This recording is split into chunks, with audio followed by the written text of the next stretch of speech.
Какво? Срок ли ви беше на излязохте на протестите? Имаше страшно много хора, хиляди хора.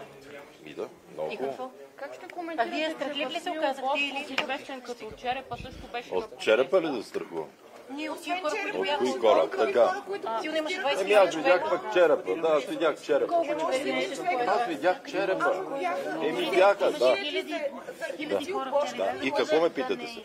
Да изразят своето съгласие с бюджета. Да. Днес опозицията призова той да бъде изтеглен. Ще размислите ли след този мащабен протест? Колко пъти пред вас казах, че този бюджет не ми харесва? Така. И за това, след малко, премиера и Дом съвета, както го наричам, ще ви съобщят какво съм решил.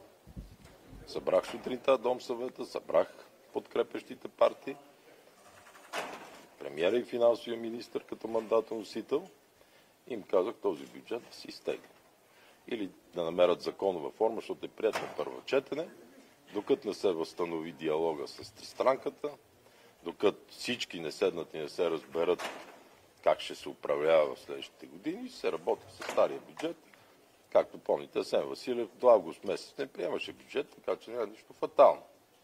Защо решихте да го изтеглите бюджет, след като беше прият в комисия? Защото за разлика от други хора, аз дори един човек да протестира, се опитвам да чуя какво казва.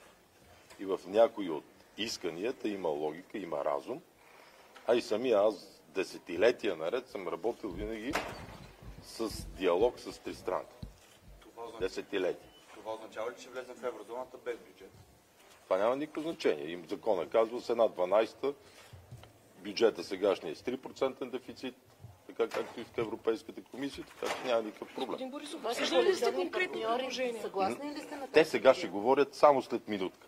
Просто от уважение към вас спрях да кажа какво е положението и разбира се на госпожата да кажа, че когато има шампионска лига и играе Реал Мадрид, да отида на протест. Значи протестите са по-малко важни, отколкото шампионска лига.